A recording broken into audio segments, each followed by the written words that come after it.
নমস্কার দর্শক বন্ধুরা, রেপ স্পোর্টস বাংলার পর্দায় আপনাদের সকলকে আরেকবার স্বাগত। প্রথমত হ্যাপি নিউ ইয়ার। নতুন বছর সকলের খুব ভালো কাটুক এবং আমরা সকলেই আশা রাখছি যে নতুন বছরে ফুটবল নিয়ে এই যে ধোঁয়াশাটা এখনো রয়েছে আমাদের দেশের শীর্ষ লিগ নিয়ে, সেটা খুব শীঘ্রই কাটুক এবং খুব শীঘ্রই আমরা একটা সুখবর পাই যেন আমাদের ভারতীয় ফুটবল নিয়ে। তো এই ভিডিওতে একটা গুরুত্বপূর্ণ আপডেট শেয়ার করবো আপনাদের সকলের সাথে। লেটেস্ট আপডেট বলতে পারেন, কারণ গতকাল আপনারা সকলেই জানেন যে এআইএফএফ চিঠি দিয়ে প্রত্যেকটি আইএসএল ক্লাবের কাছে জানতে চেয়েছেন যে এআইএফএফ যে লিগটা প্রপোজ করেছে এবার সেন্ট্রালাইজ ভেন্যুতে লিগ করবার যে প্রপোজাল, তো সেই লিগে প্রত্যেকটি আইএসএল ক্লাব পার্টিসিপেট করবে কি না সেই নিয়ে কনফার্মেশন চেয়েছে এআইএফএফ। কিন্তু অ্যাজ অফ নাও আমাদের কাছে যা খবর, 9 থেকে 10টি ক্লাব তারা খুব সম্ভবত আজকে কনফার্মেশন জানাচ্ছে না এআইএফএফ কে। সুতরাং বলা যেতেই পারে যে নতুন বছরের প্রথম দিন, যেখানে আমরা আশা করছিলাম যে হয়তো লিগ নিয়ে একটা সুরাহা মিলবে, হয়তো কিছু ক্ল্যারিটি পাওয়া যাবে যদি ক্লাবরা তাদের কনফার্মেশন দিয়ে দেয়, কিন্তু যা বোঝা যাচ্ছে, যা জানা যাচ্ছে, খুব সম্ভবত আজকেও সেই ধোঁয়াশা কাটছে না। কারণ আমাদের কাছে যা খবর, অ্যাজ পার সোর্সেস, 9 থেকে 10টি club they won't they won't confirm their participation to AIFF. সুতরাং বলা যেতেই পারে আরও কিছুদিনের অপেক্ষা বাড়লো।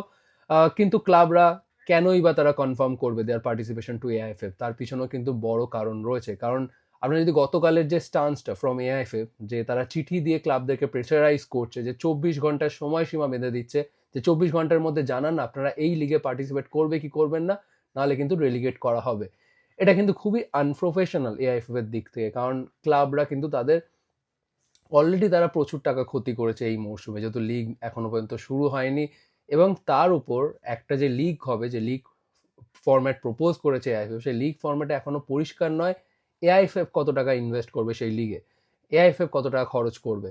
এবং at the same time commercial পার্টনারের জায়গাটা কিন্তু এখনো ফাঁকা। এই লিগের কমার্শিয়াল পার্টনার কে হবে? আর কমার্শিয়াল পার্টনার যদি নাই হয়, ক্লাবদের অপারেশনাল বাজেটের জন্য যে টাকাটা কন্ট্রিবিউট করবে সেটার পরও যে বড় একটা ভয়েড থাকছে, সেই ভয়েডটা কে পূরণ করবে কমার্শিয়াল পার্টনার ছাড়া, সেই নিয়ে কিন্তু এখনো ক্ল্যারিটি নেই। এবং সব থেকে আরও যে ইম্পর্টেন্ট বিষয়, সেটা হচ্ছে ব্রডকাস্টার।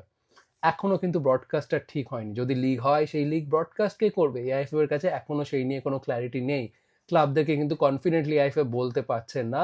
বাট এই সমস্ত কিছু ক্ল্যারিটি না দিয়েও এআইএফএফ ক্লাবদেরকে প্রেশারাইজ করছে যে 24 ঘন্টার মধ্যে আপনারা জানান যে আপনারা এই লিগে পার্টিসিপেট করবেন কি করবেন না, এবং তারপর আমরা কমার্শিয়াল পার্টনার নিয়ে টেন্ডার ফ্লোট করব, নতুন টেন্ডার ফ্লোট করব। তারপর আমরা এএফসি কে চিঠি দেবো যে এইবারের লিগে 24টা ম্যাচ খেলা সম্ভব নয়, কম ম্যাচ যেভাবে লিগ হবে সেখানে হয়তো 19টা বা 20টা ম্যাচ খেলা সম্ভব। সুতরাং এবছরটা ইন্ডিয়ান ফুটবলকে রিল্যাক্সেশন দেওয়া হোক বা এক্সেমশন দেওয়া হোক, পরবর্তী সিজন থেকে আবার অ্যাজ ইউজুয়াল ফরম্যাটে লিগ করানো হবে। এবং দ্বিতীয়ত অবশ্যই স্পোর্ট মিনিস্ট্রির কথা মেনশন করা রয়েছে। কিন্তু এই সমস্ত কিছু বিষয় থাকলেও 9 থেকে 10টি ক্লাব তারা কিন্তু রাজি হচ্ছে না। আপনারা জানেন জামশেদপুর অলরেডি হ্যাঁ বলে দিয়েছে, তাদের লিগে খেলতে কোনো অসুবিধা নেই। খুব সম্ভবত হয়তো আরও 2টি বা 3টি ক্লাব তারা হয়তো হ্যাঁ বলে দেবে এআইএফএফ কে, কিন্তু বাকি 9 থেকে 10টি ক্লাব তারা কিন্তু কনফার্ম করছে না, তারা এই লিগে খেলতে এখনো রাজি হচ্ছে না। তারা আরও কিছু বিষয় নিয়ে ক্ল্যারিটি চায়, এবং সেটা হচ্ছে 6টা ইম্পর্টেন্ট পয়েন্ট। যেই 6টা পয়েন্ট নিয়ে তারা ক্ল্যারিটি চাইছে, প্রথমত long term road map. AIFF অবশ্যই এই বছরেরটা ট্রাঙ্কেটেড ফরম্যাটে হলো, তার পরের বছর থেকে 20 বছর লিগ করার যে প্রপোজড ফরম্যাটটা দিয়েছে এআইএফএফ সেটা 20 বছর হলো।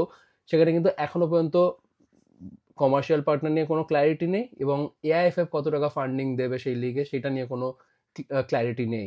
দ্বিতীয়ত ব্রডকাস্ট পার্টনার, আমি যেটা বললাম যে এখনো কে ব্রডকাস্ট করবে এই লিগ। আপনারা অবশ্যই জানেন যে অবশ্যই যে ক্লাবরা কিন্তু চাইবে যেন একটা টপ টায়ার বা প্রিমিয়ার চ্যানেল যেন ব্রডকাস্ট করুক, বা প্রিমিয়ার ওটিটি প্ল্যাটফর্ম ব্রডকাস্ট করুক সেই লিগ। কিন্তু এআইএফএফ এর কাছে এখনো অজানা যে কে হবে ব্রডকাস্টার এই লিগের। তৃতীয়, ফান্ডিং স্ট্রাকচার। এখানে ক্লাবরা জানতে চাইছে যে এআইএফএফ কত টাকা ফান্ড করবে এই লিগের জন্য। চতুর্থ point, government support. Commercial partner যদি না আসে, সেক্ষেত্রে কি গভর্নমেন্ট হস্তক্ষেপ করবে, গভর্নমেন্ট ইনভেস্ট করবে সেই লিগে? ফিফথ পয়েন্ট, এআইএফএফ এর ফাইন্যান্সিয়াল কন্ট্রিবিউশন। এবং সিক্সথ যে পয়েন্টটা, সেটা হচ্ছে অবশ্যই সব থেকে মেইন পয়েন্ট, কমার্শিয়াল পার্টনার। ক্লাবরা কিন্তু এখনো অনড় তাদের সিদ্ধান্তে, যতক্ষণ না কমার্শিয়াল পার্টনার নিয়ে কোনো ক্ল্যারিটি দিচ্ছে এআইএফএফ ততক্ষণ তারা হ্যাঁ বলছে না তারা ক্লাব। সুতরাং আজকে আইএফএফ এর চিঠির রেসপন্স হয়তো দেবে প্রত্যেকটি ক্লাবই, কিন্তু এই 9টি বা 10টি ক্লাব, 9 থেকে 10টি ক্লাব তারা কিন্তু তাদের রেসপন্সে আবারও ক্ল্যারিটি চাইবে এই কয়েকটা পয়েন্ট নিয়ে, এবং তারপরই তারা হ্যাঁ বলবে এবারের লিগে পার্টিসিপেট করার জন্য। অ্যাজ অফ নাও কিন্তু এটাই লেটেস্ট আপডেট। এবং আরও একটি সকালে নিউজ অবশ্যই, সেটা হচ্ছে অ্যাড্রিয়ান লুনা। আপনারা সকলেই জানেন কেরালা ব্লাস্টার্সের ক্যাপ্টেন, কনসিস্টেন্টলি পারফর্ম করেছেন আইএসএলে, বাট আনফর্চুনেটলি তিনি কেরালা ছাড়ছেন লোন মুভে। একেবারে তার তিনি সম্পর্ক ছিন্ন করছেন না একেবারে কেরালা ব্লাস্টার্সের সাথে, কেরালা ব্লাস্টার্সের সাথেই তার কন্ট্রাক্ট রয়েছে। তিনি লোনে বিদেশের অন্য ক্লাবে খেলতে যাচ্ছে অবশ্যই।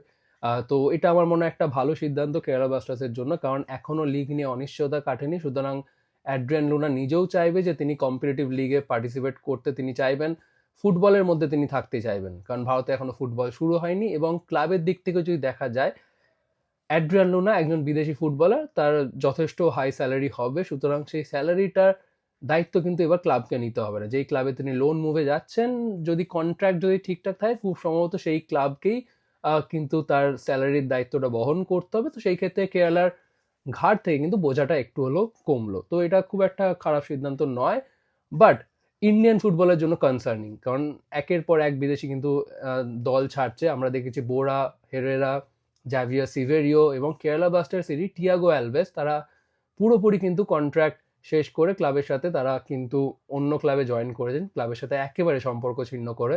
কিন্তু অ্যাড্রিয়ান লুনা তিনি লোন মুভে যাচ্ছেন। তো it's concerning for Indian football. যতক্ষণ না ক্ল্যারিটি পাওয়া যাচ্ছে লিগ নিয়ে, এরকম কিন্তু একের পর এক আরও নিউজ আসতে থাকবে। সুতরাং আমরা আশা করবো যে খুব দ্রুত একটা সমাধান আসুক আইএসএল থেকে, আশাই করতে পারি আমরা, কারণ আমাদের হাতে সেটার বাইরে আর কিছু নেই। সুতরাং আপনাদের কি মতামত এই ভিডিও নিয়ে অবশ্যই জানান, এবং আরও অনেক আপডেটের জন্য, আইএসএল নিয়ে আপডেট, ইন্ডিয়ান ফুটবল এবং বাকি স্পোর্টসের আপডেটের জন্য অবশ্যই চোখ রাখবেন রেভ স্পোর্টসের পর্দায়। এখানেই শেষ করছি এই ভিডিও। আবার আপনার সকলের সাথে দেখা হচ্ছে পরবর্তী ভিডিওতে।